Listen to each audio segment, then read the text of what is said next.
Episode 11 की शुरुआत में हमें दिखाया जाता है कि दाहे के पिछले एपिसोड की मौत के ड्रामा के बाद ग्वीजू और दाहे का रिश्ता फिर से ठीक हो जाता है और वो दोनों साथ में टाइम स्पेंड करते हैं। दाहे ग्वीजू को पूछती है कि मेरे गायब होने की वजह से तुम्हें सदमा तो लगा, फिर भी तुम पास्ट में कैसे जा पाए। ग्वीजू कहता है मैं पास्ट में जा पाया क्योंकि तुम मेरी फैमिली हो, हम कितने भी दूर क्यों ना हो हमारा रिश्ता कभी टूट नहीं सकता। तुमने जैसे मेरे और इन्ना की जिंदगी बदली वैसे ही मैं भी तुम्हें बचा लूंगा। दाहे घबराकर ग्वीजू के मुंह पे अपना हाथ रखकर कहती है कि नहीं, फिर से कभी मुझे बचाने की बातें मत करो, कुछ भी हो जाए तुम पास्ट में जाकर मुझे मत बचाओ क्योंकि तुम्हारी जान को इस वजह से खतरा हो सकता है। प्लीज तुम मुझे वादा करो कि तुम पास्ट में नहीं जाओगे। और ग्वीजू दाहे को शांत करने के लिए मजाक करते हुए कहता है कि ठीक है, मैं अभी नहीं जाऊंगा, जब इन्ना के बच्चों की शादी हो जाएगी, मैं 99 साल का हो जाऊंगा, तब मैं पास्ट में जाकर तुम्हें बचाऊंगा। लेकिन दाहे ग्वीजू की बातों से कन्विंस नहीं होती। यहाँ अगले दिन फिर ग्वीजू होंग और नो से मिलने जाता है और होंग ग्वीजू को पूछती है कि अगर दाहे को मुझसे बचना था तो उसने मरने का नाटक क्यों किया, अगर उसे मुझसे छुटकारा चाहिए था तो उसने तुम्हें क्यों फंसाया। तो ग्वीजू बोलता है नहीं, वो तुमसे नहीं मुझसे भाग रही थी, वो मुझसे पीछा छुड़वाना चाहती थी क्योंकि मेरी 13 साल पास्ट में जाकर दाहे को आग से बचाते हुए मौत हो जाएगी, इसलिए वो ये सब ड्रामा मुझे सेफ रखने के लिए कर रही थी। होंग कंफ्यूज होकर पूछती है कि तुम्हें पता है कि तुम्हारी मौत होने वाली है, फिर भी तुम पास्ट में जाकर दाहे को बचाओगे।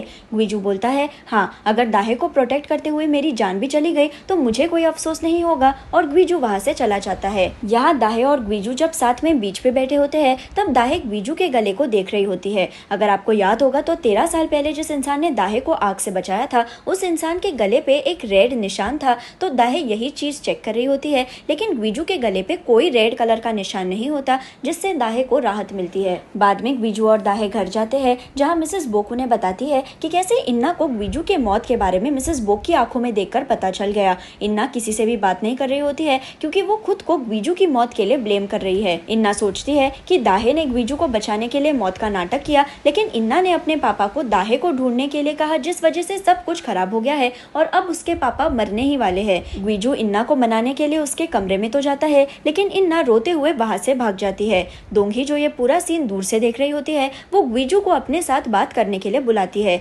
दोंगी ग्वीजू को पूछती है कि क्या तुम सच में दाहे को पसंद करते हो या फिर तुम भी मम्मी के सपनों की वजह से इन्फ्लुएंस हो गए हो। माँ ने दाहे को अपने सपने में बोक परिवार की रिंग पहने हुए देखा, तो क्या शायद तुम इसी वजह से ब्रेन वॉश होकर दाहे से प्यार करने लगे और अब तुम उसे बचाना चाहते हो।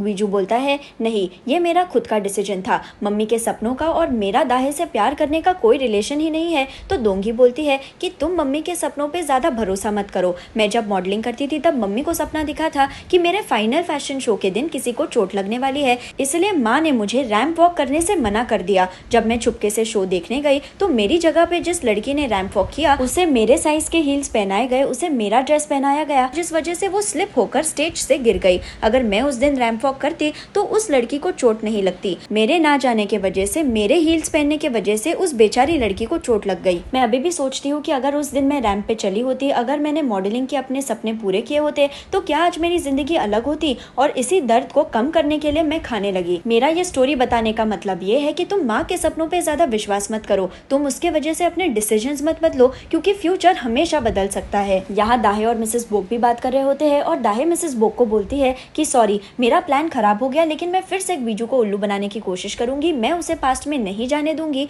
लेकिन मिसेस बोक कहती है कि अब तक तुमने ग्वीजू को बचाने के लिए जो कुछ भी किया उसके लिए थैंक यू, लेकिन मैंने जैसे तुम्हें पहले बताया कि तुमने कितनी भी कोशिश कर ली फिर भी तुम फ्यूचर बदल नहीं सकती। ग्वीजू को तुम उसकी मौत से बचा नहीं सकती। मैं खुद मेरे सपनों से तंग आ गई हूँ। मुझे कुछ दिनों पहले दोंगी का फ्यूचर भी सपने में दिखा। दोंगी का बॉयफ्रेंड जिहान शायद उस पे चीट कर रहा है और दोंगी और जिहान की दूसरी गर्लफ्रेंड का इस बात पे झगड़ा हुआ, उनकी हाथापाई हुई, उनके बाल बिखरे हुए थे और दोंगी फूट फूट के रो रही थी। दाहे शॉक होकर कहती है कि आपको दोंगी को इस बारे में बताना चाहिए, आपको उसकी शादी रोकनी चाहिए। पर मिसेस बोक कहती है कि मैं ऐसा नहीं कर सकती, मैंने पहले ही दोंगी के मॉडलिंग का सपना तोड़ दिया है, अब मैं उसके शादी का सपना बर्बाद नहीं कर सकती। ये सुपर पावर्स मेरे और मेरे बच्चों के लिए एक श्राप बन गई है। बाद में दाहे इन्ना से बात करने जाती है और इन्ना फिर से खुद को ब्लेम कर रही होती है कि मैं ही अनलकी हूँ, मेरे बर्थडे के दिन मम्मी की मौत हो गई और अब मेरे जन्म के मोमेंट में जाकर मेरे पापा मर जाएंगे। तो दाहे उसे समझाती है कि इस परिवार के पास ऐसी शक्तियां हैं जिसके बारे में लोग सोच भी नहीं सकते, लेकिन तुम लोग शक्तियों को सही से इस्तेमाल भी नहीं कर पाते।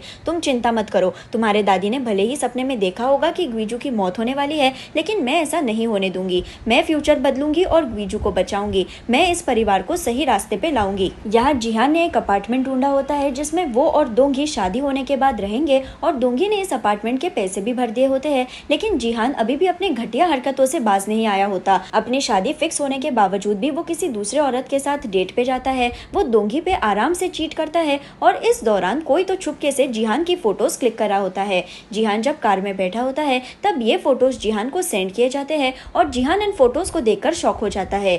ये फोटोज क्लिक करने वाला इंसान, जिहान को ये फोटो सेंड करने वाला इंसान और कोई नहीं दाहे होती है, जो दोंगी के फ्यूचर को बदलना चाहती है, जो दोंगी को जिहान से बचाना चाहती है। दाहे फिर जिहान की कार में बैठ जाती है और उसे ब्लैकमेल करते हुए कहती है कि देखो, मैंने तुम्हें चीट करते हुए पकड़ लिया है और मैं ये फोटोज जल्द ही दोंगी को सेंड करने वाली हूँ। अगर तुम दोंगी से शादी तोड़ दोगे तो मैं इस राज को राज ही रहने दूंगी। जिहान कहता है कि नहीं, मैं दोंगी से शादी नहीं तोड़ सकता, क्योंकि उससे शादी करना मेरे लिए एक इन्वेस्टमेंट जैसा है जिससे मुझे पैसे मिलते ही जाएंगे। मैं इन फोटोज के बदले में तुम्हें कुछ भी देने के लिए तैयार हूँ, पर मैं शादी नहीं तोड़ सकता। दाहे जिहान को कहती है कि ठीक है, तुम शादी नहीं तोड़ सकते तो तुम मुझे 200 मिलियन दो। अगर तुमने शादी के पहले मुझे 200 मिलियन नहीं दिए तो शादी के दौरान मैं तुम्हारी इन फोटोज और वीडियोस को सबके सामने बड़ी स्क्रीन पे डिस्प्ले कर दूंगी। जिहान चिल्लाता है कि 200 मिलियन, तुम्हारा दिमाग खराब हो गया है क्या? मैं इतना पैसा कहाँ से लाऊं? और वैसे तुम हो कौन? और जिहान इस बीच दाहे के हाथ से उसका फोन छीनने जाता है। वो दाहे को मारने जाता है, लेकिन उसी वक्त नो जिहान को पकड़ लेता है।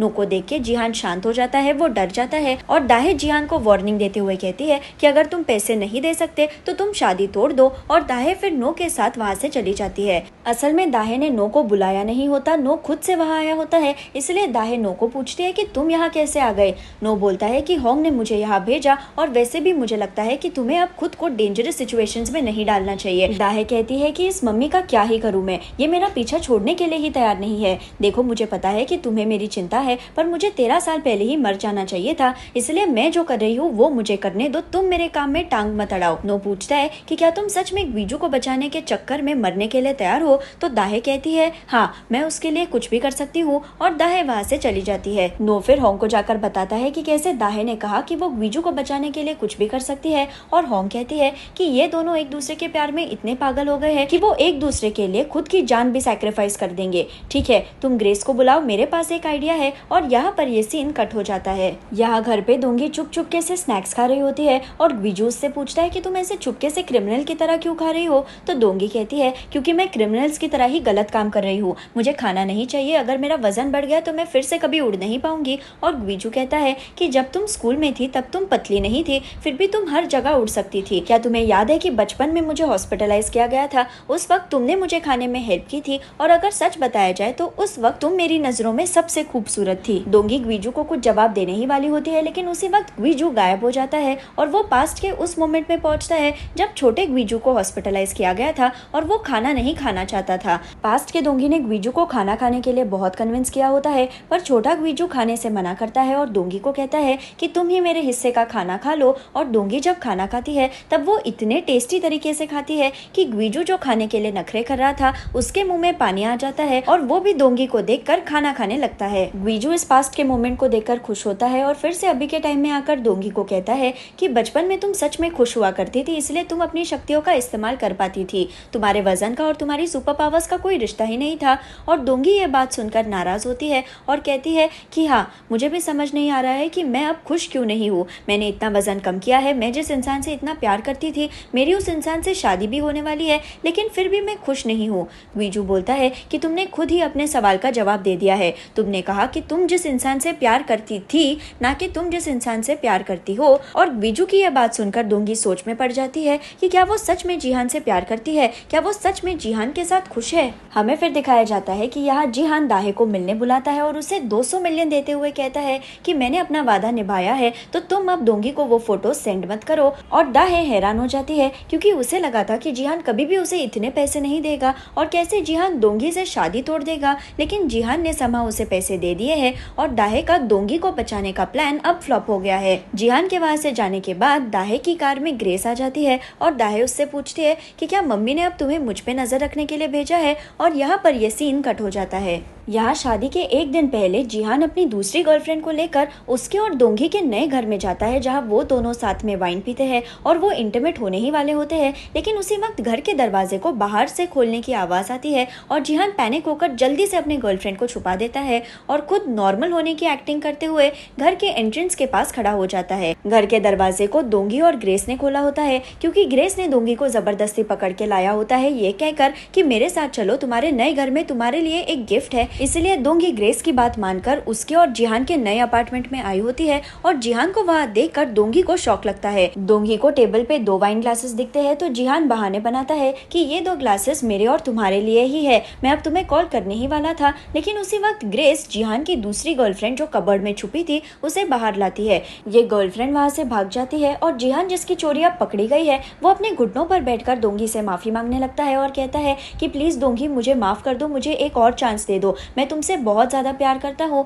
लेकिन दोंगी को अब सच पता चल गया है कि जिहान उससे नहीं उसके पैसे से प्यार करता है, इसलिए वो जिहान की एक भी बात नहीं सुनती और उसे बोलती है कि अब हमारा रिश्ता खत्म हो चुका है, मैंने तुम्हें जो पैसे उधार दिए थे वो सब पैसे अब तुम रिटर्न कर दो। उसी वक्त दाहे जिहान ने दिए हुए 200 मिलियन से भरी हुई बैग लेकर वहाँ आ जाती है और दोंगी को कहती है कि तुम्हें जिहान से पैसे लेने की कोई जरूरत नहीं है, क्योंकि मैंने ऑलरेडी तुम्हारा काम कर दिया है। जिहान गुस्से में दाहे से ये बैग छीनने जाता है, लेकिन दाहे ये बैग ग्रेस को दे देती है और ग्रेस बैग लेकर भागने लगती है। जिहान ग्रेस के पीछे भागता है और बैग खींचने के चक्कर में जिहान ग्रेस को विंडो से धक्का मार देता है। ग्रेस खिड़की से गिर रही होती है और जैसे ही जिहान को रियलाइज होता है कि उसके हाथों ग्रेस की मौत हो सकती है, वैसे ही वो जल्दी से वहाँ से भाग जाता है। दोंगी और दाहे ये सीन देखकर शॉक हो जाते हैं, लेकिन दोंगी जल्दी से उड़कर ग्रेस की जान बचा लेती है। जिहान जो बिल्डिंग से बाहर आ गया है वो दोंगी को उड़ते हुए देखकर हैरान हो जाता है और वो उसकी वीडियो रिकॉर्डिंग करता है। दोंगी और ग्रेस सही सलामत फिर से अपार्टमेंट में आ जाते हैं और ग्रेस के पास अभी भी पैसों की बैग होती है